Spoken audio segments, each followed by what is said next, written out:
Episode 95 of 5 Drinks to Midnight. Now the show, we bring the questions, guests bring the drinks, we try to wrap up before midnight. Today we're headed to Copper and Oak to talk to Tomo-san, 2001 Whiskey Icon Bartender of the Year. But before we do, like and subscribe, hit the bells, the whistles, everything. Leave a comment if you like what we're doing. Let's get started.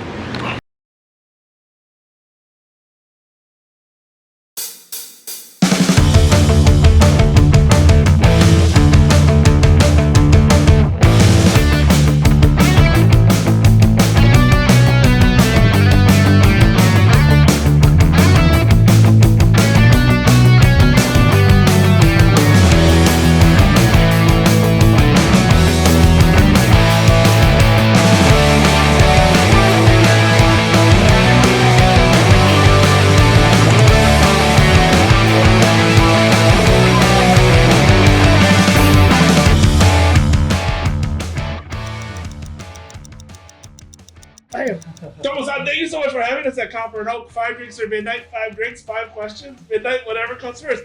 Thank you so much. How are you doing today, sir? Okay. Excellent. Thank you for coming. No, thank you for having us, and thank you for agreeing to do an interview. I know you're very busy, and thank you for coming in early to drink with us. So that's awesome. I guess first, what are we drinking first? So I guess I'm Japanese. Yeah. I should pour some Japanese whiskey. Here's the Yamazaki 12. Very nice. The first distillery opened in Japan 1923, and this year the history of Japanese whiskey and also Yamazaki distillery, the 100 years anniversary. Okay. So I guess it's a proper way to start. Yeah, I mean, and again, a 12-year-old is very nice. So yeah, you can't go wrong there. So, damn. Cheers. Cheers. You can't go wrong with that. That's so nice.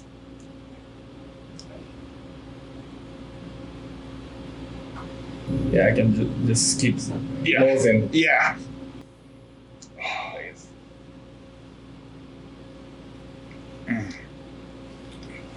So why the 12 here? Of course, there's a 12, 18, 25, 55 our sister carries. Yeah. And a couple of different expressions, but 12 is like always like a standard, and it's always, you can taste still the love Yamazaki spirits. Okay. I enjoy all the whiskey too. Sure. But once it gets old, some whiskey like over, oaked, and then you don't really taste the spirits. Okay. So I usually go around like a 10, 12, maybe up to 18. I pretty much enjoy more. Okay. And of course, again, like all the whiskey I enjoy. Sure. We're not fools, but we do. Again, I think a lot of people think like the 12-year-old is kind of like the sweet spot for whiskeys. I kind of agree. I think that my Redbreast 12 is one of my favorites. Across the board, and same with the Yamazaki 12. I feel you get it's like the perfect flavor for like that. So, all right. Well, question 1, always an origin story. So we jump right into it. How'd you get started in the hospitality business?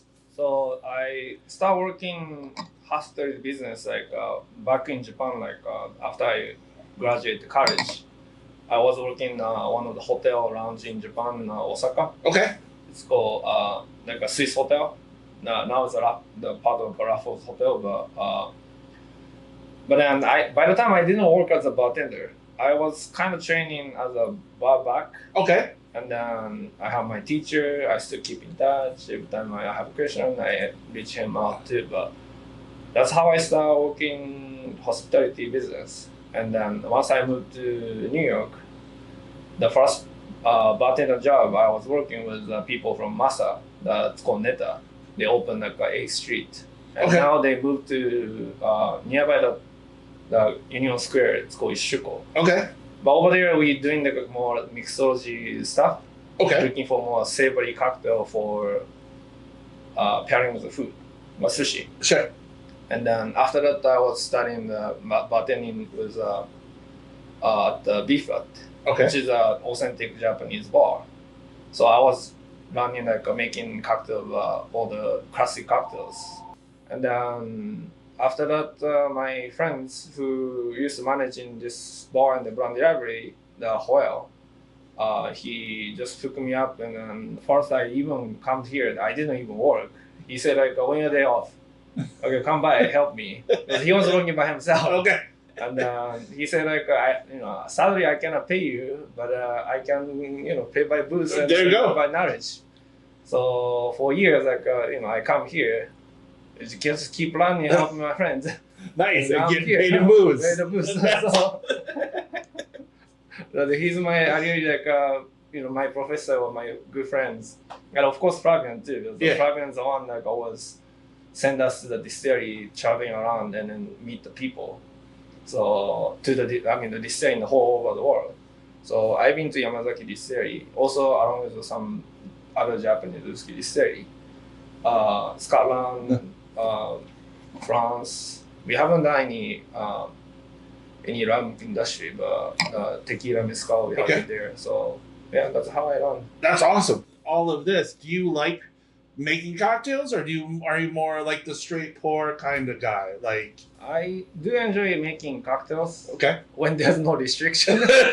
Sometimes like, I need to use this product, but I feel like it maybe works better. But I like to create something, but I'm not, to be honest, a creative person. Okay. I understand myself. And then, the whiskey, somebody make it, and we carry, and we pick something for you. Okay. So I always ask people who come here, like, I'm not selling one product. The beauty about working this bar is like we have a 1,400 bottle. Yeah, no, and again, it's a beautiful bar. Like, it is gorgeous. Like, just walking in, and just the bottles alone just give me anxiety of just especially now even with this being wide open. Yeah.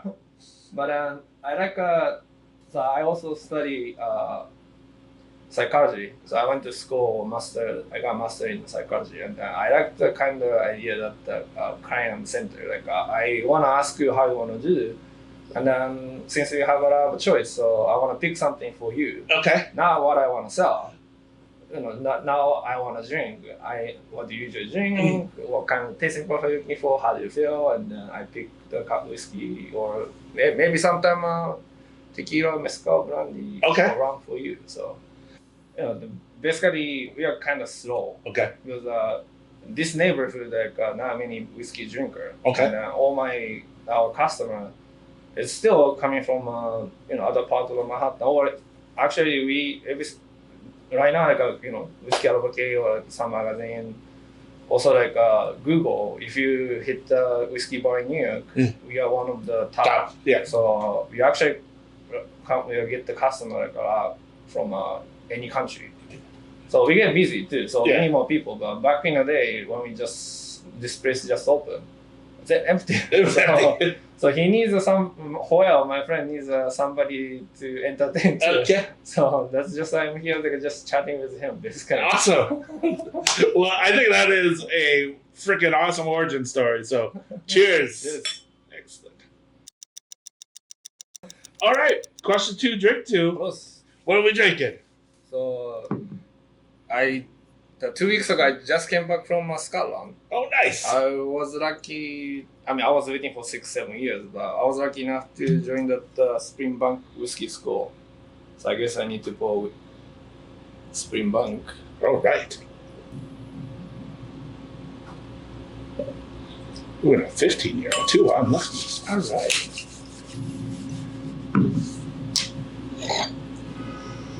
Oh, that's nice. Cheers. Sounds good.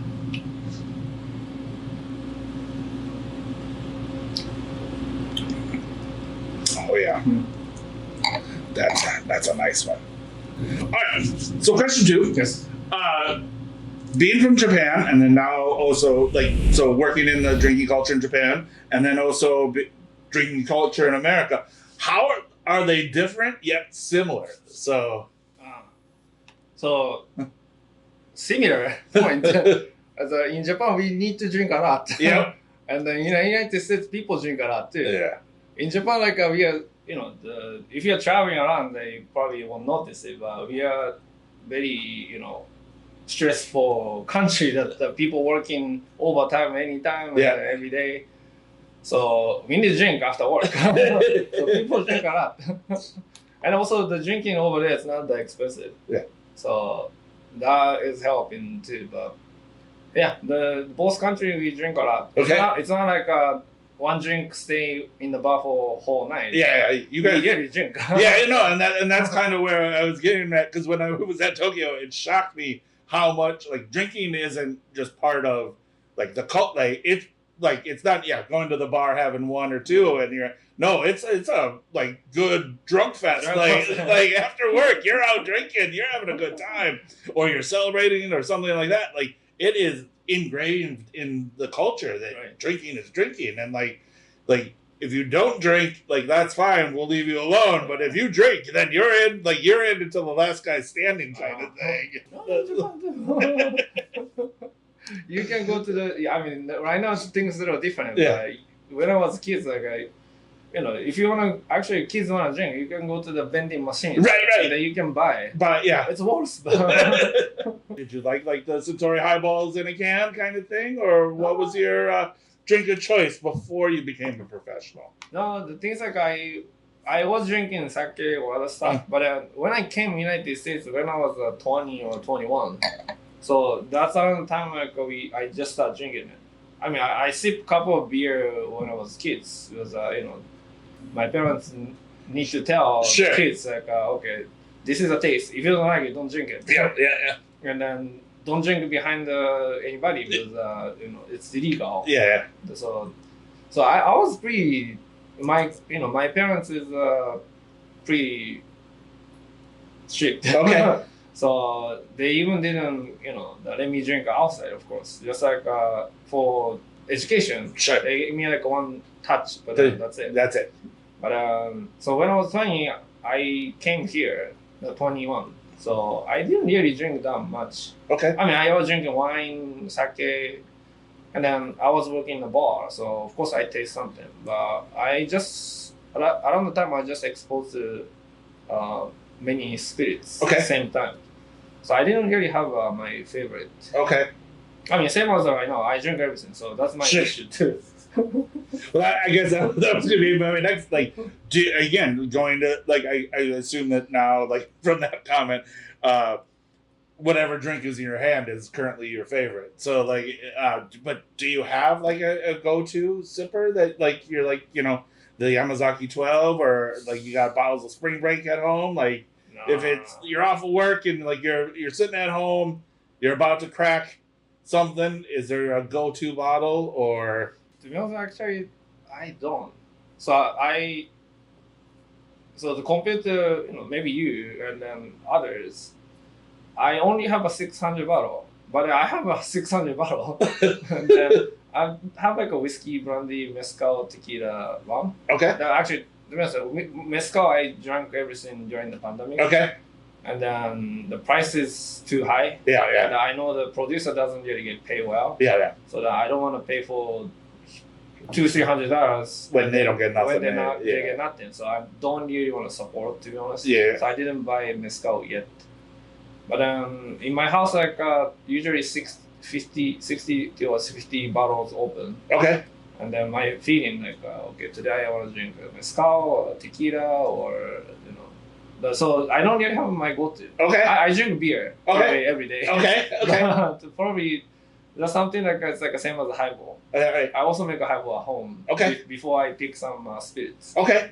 So something lighter to start, but in terms of spirits, I don't really have my favorite. Okay. And then what kind of is it American beer or is it Japanese beer? What are you? Depends on season. Okay. I like some dry hop or a sour. Okay. Sour I drink pretty much in summertime. But yeah, I drink everything. The Pilsner, the Kolsch, or yeah. All right, excellent.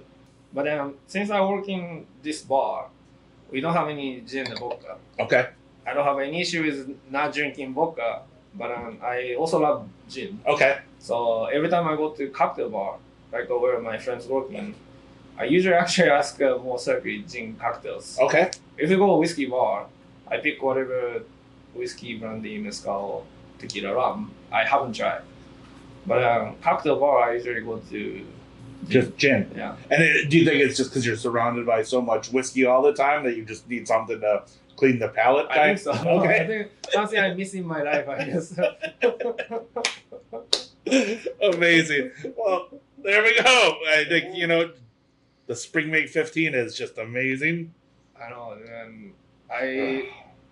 I love the whiskey before I went to the Scotland. I was, the whiskey school, you can work for 5 days. Yeah. I mean, technically a week, but it's like only 5 days.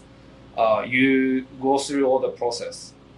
And I like the whiskey, but I like Springbank more because of people working there. Okay. It's amazing. I didn't ask, but they just start pouring the whiskey from a cask and sure.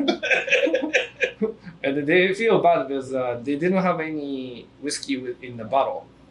Everything's sold out. Oh, really? So whatever they have from cask, which is great for me. Yeah. Especially if you're there. I mean, oh, all right. Well, that was fucking great. So.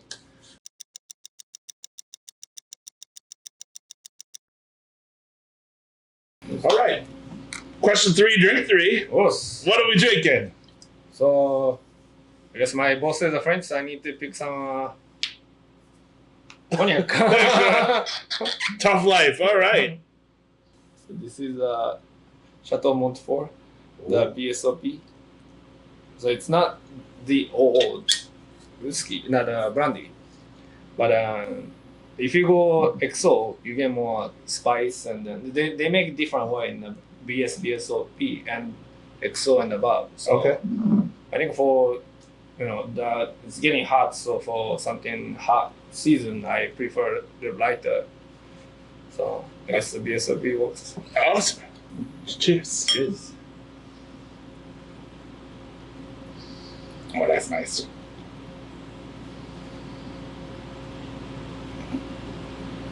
And also I visited the distillery. Yeah. So it's so hard to pick 5.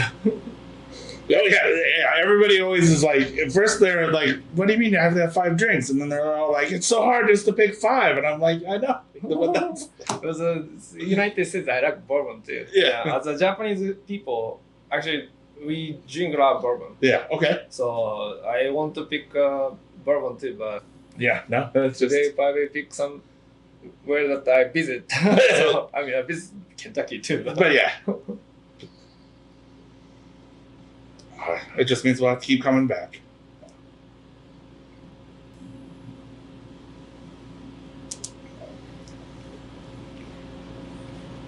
Oh, that's nice. In this case, they don't use any additional stuff like sugar, camel, powder. That's really nice. Oh, I like that. That's really good. Mm.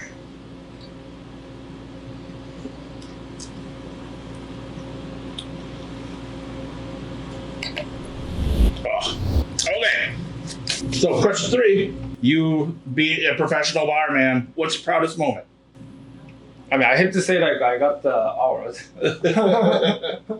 Because I don't think I always think I'm a piece of shit, to be honest.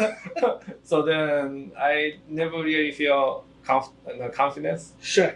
But at least I got the hour, the icons, the whiskey magazine. Because like you or Pierre or like all the customers, but because of you all, I got down. So that's something I really appreciated. Yeah. But something proud of it, I'm not super sure. Okay. Again, like I don't have any confidence. Well, I don't think you're a piece of shit, so you should change that right off the bat. Because like, you are a master at your craft, sir. Like that is. What's the weirdest thing that you've had happen during a shift? Weirdest things. It's a couple times. I mean, it's in the Lower East Side, so Yeah. we receive all sort of customer.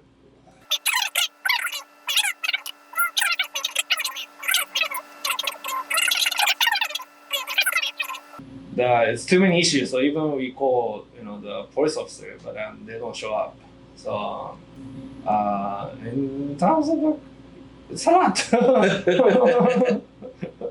I'm not sure I can say because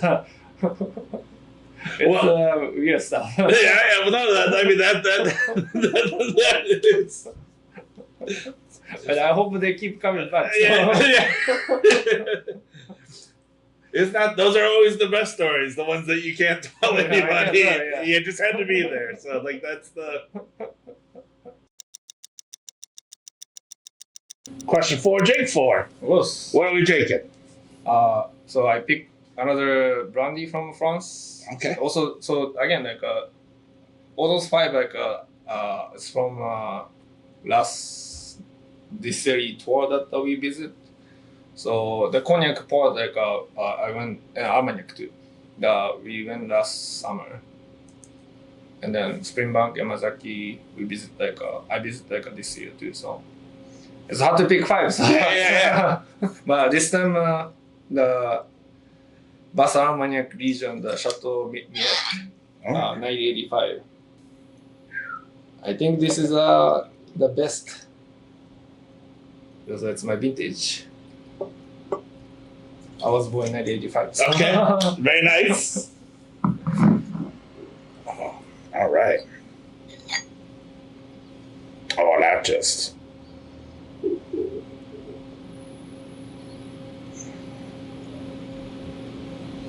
Oh. That is really nice. The nose on that is just. Wow. What I like this bottle, I mean, we visited a couple of distillery in the Armagnac region last year, but that's new in U.S. market. Okay. Since I think last November, so it's pretty new. They have been making for a while, but didn't come to the United States until recent. And also, there's one small family making Armagnac. Okay. I'm not super sure that how old the lady is, but around I would say 80 years old lady. She give us a tour because I don't speak French, but boss is translate for us. But she proudly show her workplace. So she's in charge of wax. Okay. And a label. Okay. So she does everything by herself. The 80 years old lady. Wow. Still working on it. So. Wow. That you even appreciate more. Yeah. That's amazing. Oh, this is so fucking good. Wow. Wow.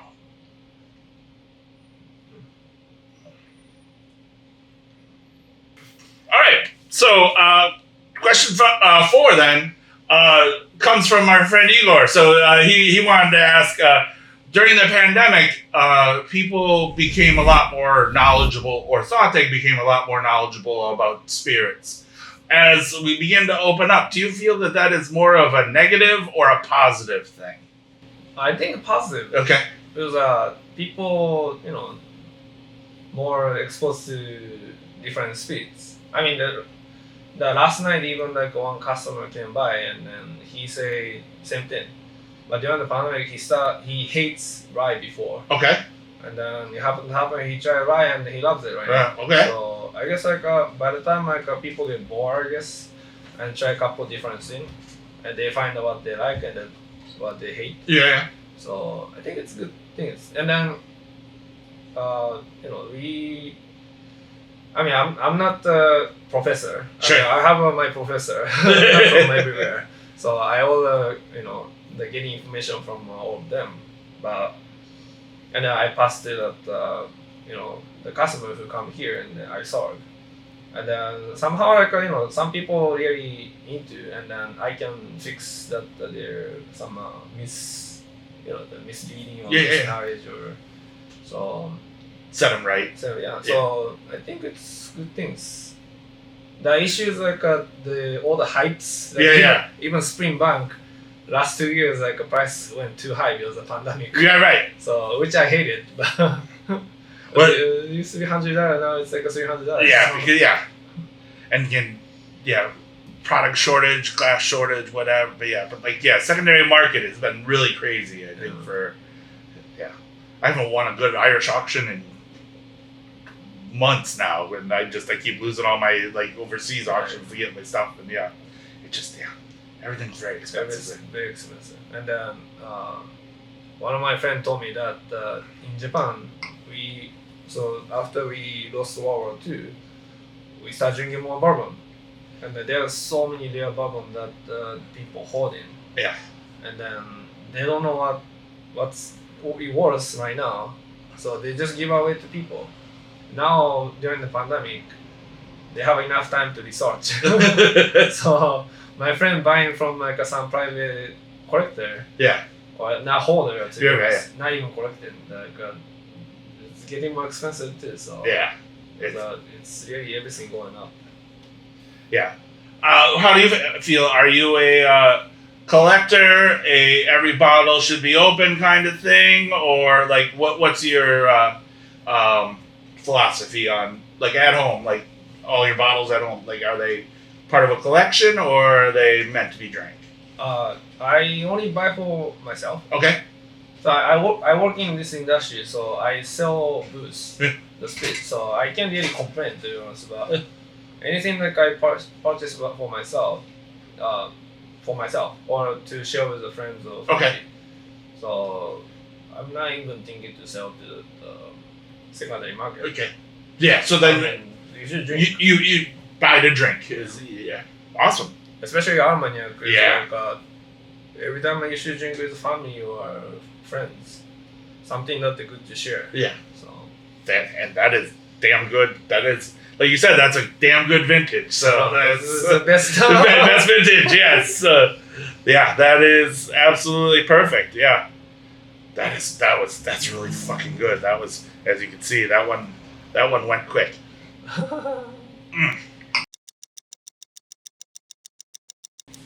All right, so our fifth and final question. Fifth and final drink. What are we drinking? So I picked tequila. Okay.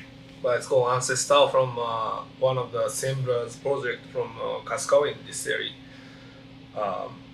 That when they distill this batch, the lot number 2, I actually missed one day, but I was almost there. So that really meant to me. And then I still believe there's only one Japanese working in Mexico. Okay. Actually making tequila. Okay. His name is Tetsu.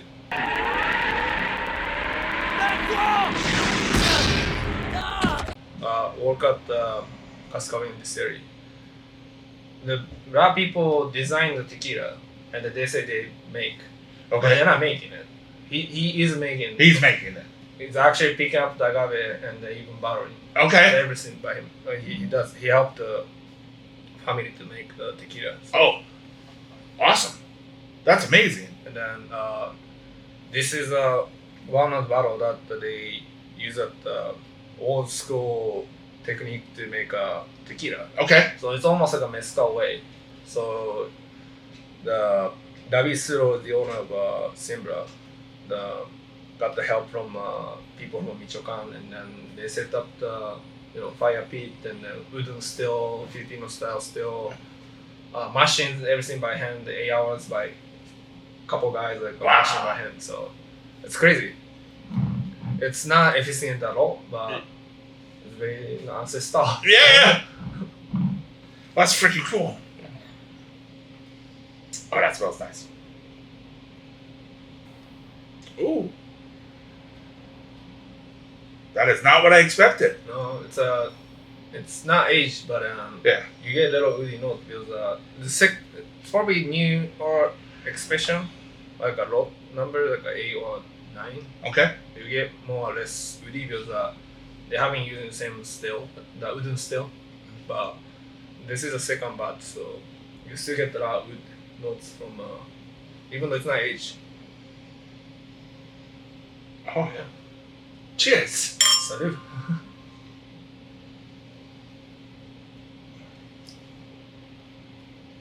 That is. Wow.